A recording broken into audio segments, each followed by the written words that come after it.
Let's bring in Ed Driggs now, Republican councilman for the city of Charlotte. Ed, thanks for being here. So this man was deported twice. He had a criminal history. Why was he still out on the street? Well, the question is, how did he get back in the country? Once he's in the country, it's hard for us to know his whereabouts exactly. He must have crossed the border somewhere down south, made his way to Charlotte, and we don't have a way of recognizing that right away. So it's very hard for us to know when somebody has come back after they've been arrested and deported. Yeah, just last week, DHS touted the success of Operation Charlotte's Web there in Charlotte. More than 425 arrests since mid-November. How did this man slip through? He's the very definition of what the DHS says it's targeting in these sweeps. I think during that sweep, they had to try to identify the bad guys from the good guys. And we have a large population here, 930,000. There are many legal immigrants. And so that force was trying to go after targeted people that they knew were here and deal with them. And of course, in those few days, they couldn't get everybody. Do you know if this man was on their list? I do not know. We were told very little about that action before, and then during it, they coordinated with our sheriff's department, but not with the police department that the council was responsible for. This stabbing happened less than 4 months after Irina Zarutska was stabbed to death, allegedly by a homeless, mentally ill man. This raises real questions about safety and security on your train system. Well, I would like to point out this is the sort of crime that could have occurred without any special notice, except for the circumstance of that prior dreadful, hideous stabbing on the train, and of course the sweep. So it has all the makings of a story. And Charlotte does not have an exceptional crime rate. We're kind of mid-pack among American cities statistically. We are taking action to enhance security on the trains and in the city generally. But it's just unfortunate that given the context of that terrible attack that occurred before and the sweep against illegal immigrants, that this is getting special attention.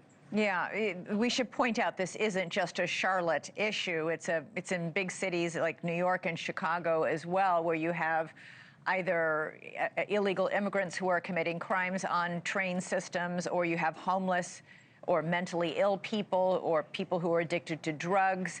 And it raises the whole question, the debate that's come up every time, as to whether or not people who are severely mentally ill or severely addicted to drugs should be allowed to remain on the street, because so many of them do, especially in the winter, take refuge on city transportation systems like your train. So I did talk to the district attorney about that, and I said, what is there that we can do?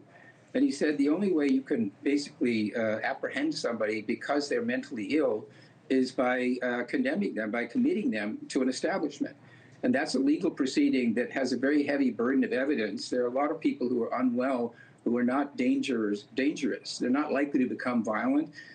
So knowing in advance which ones to specially target and to go put them through that process of committing them to an institution, which is a form of incarceration, presents challenges to the district attorney and to law enforcement.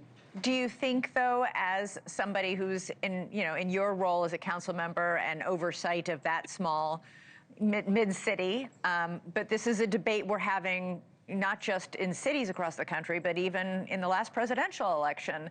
We see this happening right now in New York City with the mayor, the newly elected mayor Mamdani, saying that he's going to roll back some of the